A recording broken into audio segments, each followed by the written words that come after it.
Are you ready? Yeah. Are you ready? Woo! This is a guy that I love talking to. Not good enough? Not good enough? Look, he's not coming out now. No! Nashville, are you ready? Ladies and gentlemen, he played Sergeant Abraham Ford, Mr. Michael Cudlitz.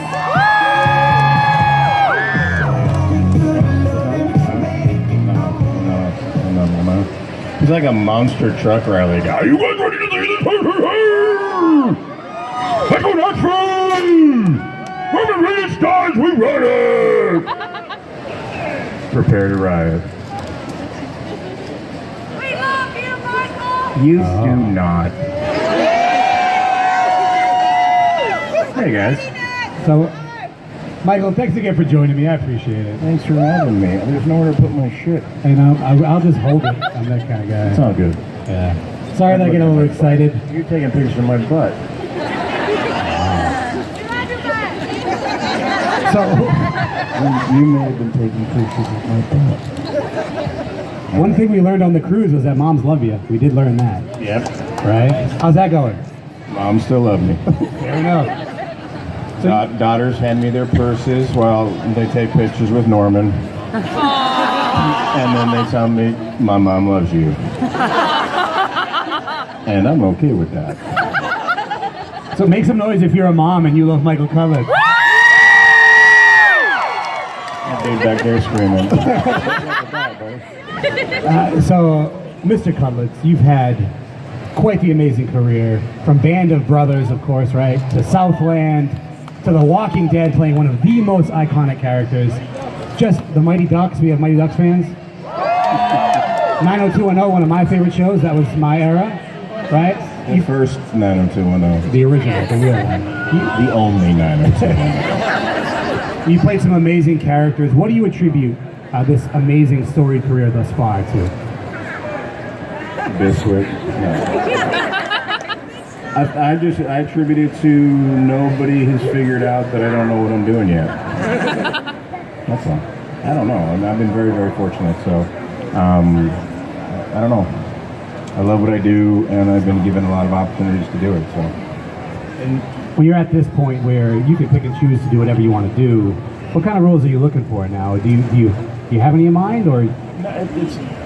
What I always make my decisions based on story and character, so it just depends what is being done at the time. I'm hoping to stay unemployed through the summer, because I want to spend time with my kids. So I've been out of town quite a bit, but we'll see. It's about, like I said, so it's story and character. Or something speaks to me. I've been, like I said, I just said like 3 times, like I said. I've been real fortunate, so I've done a lot of stuff. So I don't necessarily have a thing that, I want to do a Western, and I want to do something in space. So I'll probably wind up doing a space Western, because that's how stupid things get. So. The iconic handlebars, right? I see now you're not sporting them anymore. Has this been liberating, getting away from that look? The liberating part was getting rid of the red hair. Okay.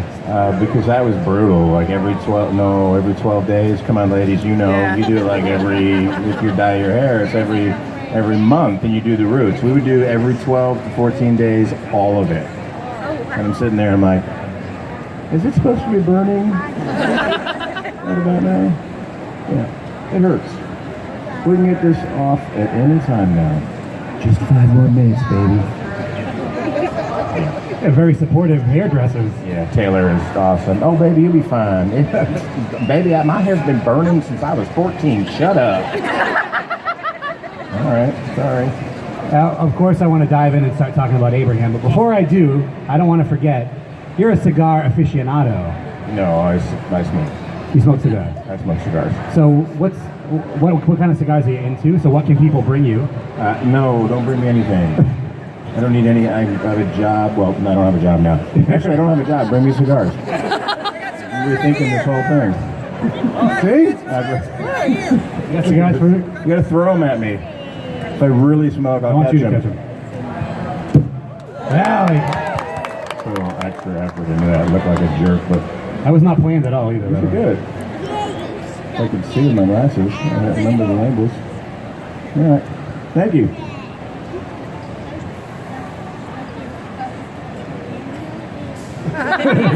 That was a thumbs up for people listening at home. No, he wrote me a note. Nice. Aw. You just love the experience. Appreciate it. Yeah, I typically smoke like what I get for myself is Fuentes Hemingways. That's my kind of go-to cigar. But I smoke pretty much anything, cigars-wise. Stop it, y'all are evil. And I guess I started on Band of Brothers, but I don't really attribute that to making me a cigar smoker. It's like, I smoked on the series because everybody, what are you doing? We see you. Yeah, I know. Oh, I work here. Get him out of here. I smoked in the series. The character smoked. That's all everyone, any of the friends I talked to of his, tell me about Bull, and everything they said was he always had a cigar in his mouth. He always had chew. He always had a cigar. Like every single time, people were like, he always had a cigar in his mouth. So in the show, we basically had him always have a cigar in his mouth. And then when I finished, I didn't smoke personally probably for 8 years after that, and then I found it again. And enjoyed it. So, kids, don't smoke. It's a lot of fun, relaxing, and don't do it. See, I don't want to lie to you. I'm broke. I like a good Macanudo sweet. That's my price range. We gotta start somewhere. No one's ever thrown a package of cigars at me It's like before. a big fat cigarette. But don't smoke. So on to Sergeant Abraham Ford. Such an iconic character in the books. Any book fans read the comics? Right? And, my mind was blown when you stepped out of that truck on the show, and that was the cover of the comic. That was a big deal for Scott when Scott Gimple started running the show. When he introduced Abraham, Eugene, and Rosita, he wanted it to get more back to the comic. He felt they drifted a little bit. In timeline and what they were doing with the characters, and that was one of the things that he really wanted to sort of stick to. And the show has kind of done that now. I mean, definitely the graphic novel is more of a roadmap to the events and things that they do, but character-wise, the characters have been sticking generally more to what was written by Kirkman so far as their actions, as opposed to when the show wasn't being run by Scott. So that's why I kind of knew Abraham's time was coming, because I knew the graphic novel, I knew where we were in the graphic novel. I just didn't know exactly how. And once we had passed, sort of, Eugene and myself had started going on missions or taking walks, and they didn't shoot me through the head. I was like, all right, so we're past that. So, and Kirkman wasn't always happy with the death that he gave Abraham in the comic. So I knew that it could happen at any point, but I didn't know how it would happen. So I was on borrowed time from that point on. So it was not a surprise. And I was a fan of the show. So if you're a fan of the show and you come on the show after season 3 and you've seen, or after season 4, and you've seen Herschel die, and you've seen Shane die, and you've seen all these awesome characters die, you're an idiot if you don't think you can. Thank you. No, it's okay. I'm just talking about Herschel and Shane. I get it. It's okay. Calm down. They get excited. You're an idiot if you are surprised that you're going to die. It's like, this is what you do. You come here to thank you, happy birthday. It's not my birthday, but thank you. They're crazy over there. So no surprise. One of the most enjoyable parts of watching your character became the one-liners. So, and just amazing lines. Is that something that was thought out the entire time, or because it was just so awesome, they just kept feeding it to you? I think they just fed into it. Because if you look back, where it really started, where the audience, got in behind it with the social media at least, was after Who's Deanna. But if you look back, there was stuff, Monkey's Left Nut, how do you killed the damn truck, in that whole speech about the truck, there's a couple of zingers in there that people don't really talk about. Really, Who's Deanna was really when it started picking up, and I think they started looking for, or y'all Y'all's started looking for, those nuggets. Mother dirt. One of my favorites. Who's Negan, I think, was brilliant. Yeah, and we put that in. We actually put that in, and Josh had actually called me afterwards. He'd read the script before I read the script. And he's like, dude, you gotta talk to Scott. Dude, who's Negan? And I was like, I haven't even read it yet. And I read it, and I was like, you're right. So we said to Scott, hey, if it works, I think it would be great. And he agreed. He said the audience, the fans would love it. So that was really put in for you guys because we knew you'd love it, and it was kind of awesome. And apparently, he found out who Negan was.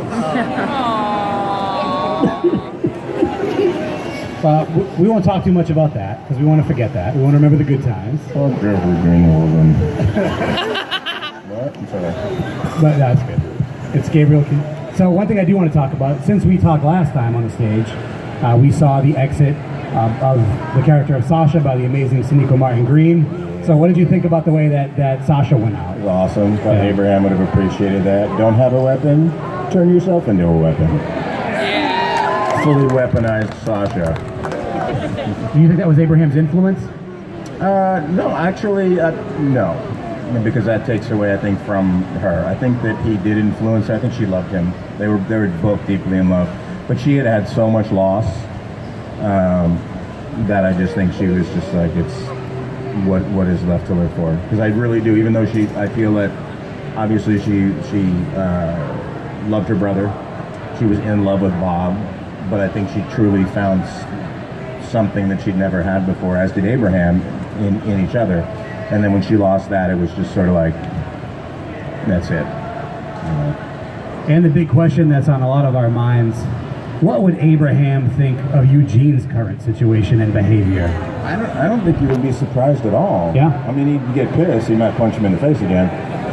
But I think that he would, Eugene's probably one of the only characters left who's being completely true to himself. He is not, like it's going to be zombie apocalypse, everyone's going to be dead except roaches and Eugene.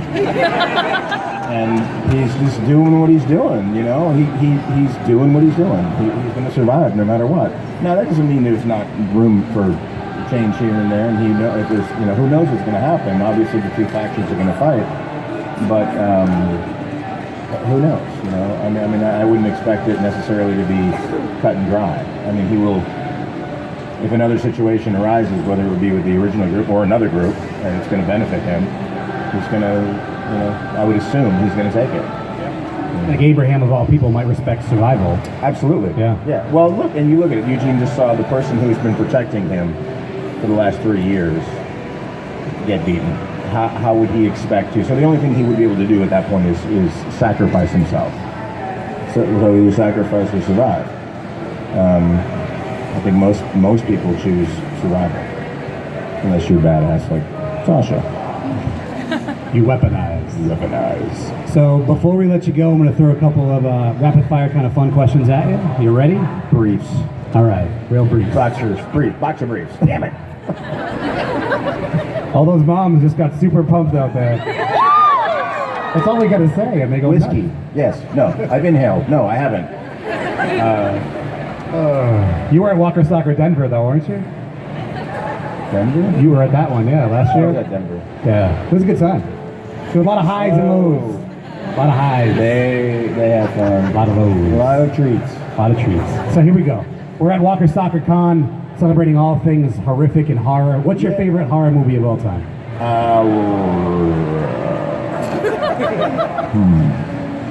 I'm partial to the zombie movies, so Dawn of the Dead is up there. But the Hellraiser is kind of awesome. And it was like that sort of thing right before the sort of torture porn stuff, like the Saw and all. So I was like, if I can't, I'm like, what the fuck? That's you really just killed those kids. Like, I think you really just killed them. I don't want to feel that way. I want to feel like, oh, that was jacked up. Hellraiser jacks you up. Saw, it's like a snuff film. Except it's not. It's all right. Oh, man. Someone's hashtagging torture. I tell her to calm down. She looks behind, like, who, me? calm down. So what's been your favorite Halloween costume you've ever donned in life? As a child or an adult? Abraham Ford. That's a good one. We do. I've been told that lately a lot. Do you know you look like that guy who was Abraham Ford? I go, damn, I get that all the time. It's crazy. Favorite way to take out a walker? I dug, not for me, but the hammer with Tyrese. I thought that was a very highly effective, efficient weapon. Unlike a crossbow.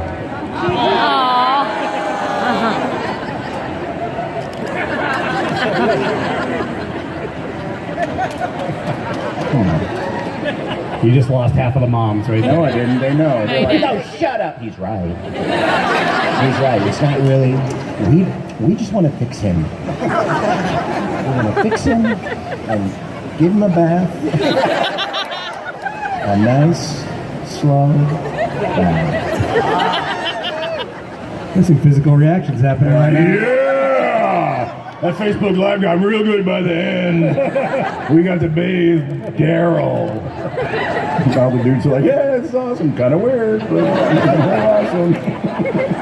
And finally, we've seen a lot of reboots as of late in the entertainment industry, Ghostbusters, The Mummy, a lot of stuff like this. If you could take part in any kind of reboot of any franchise ever, no, you wouldn't want to be part of any of them ever? Stop.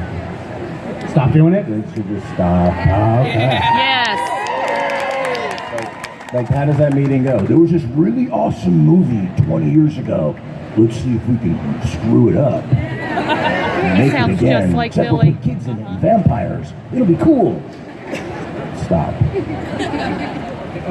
Well, and by that token then, is there any franchise that you'd like to be a part of? Maybe a sequel, or because like Alien Covenant just came out, Predator's coming back. Any sequels that you'd like to be a part of the franchise? Frozen? No? Let it go.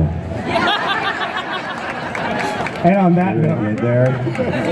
that's one of the best guys in the world. Ladies and gentlemen, put your hands together. Mr. Cudlitz.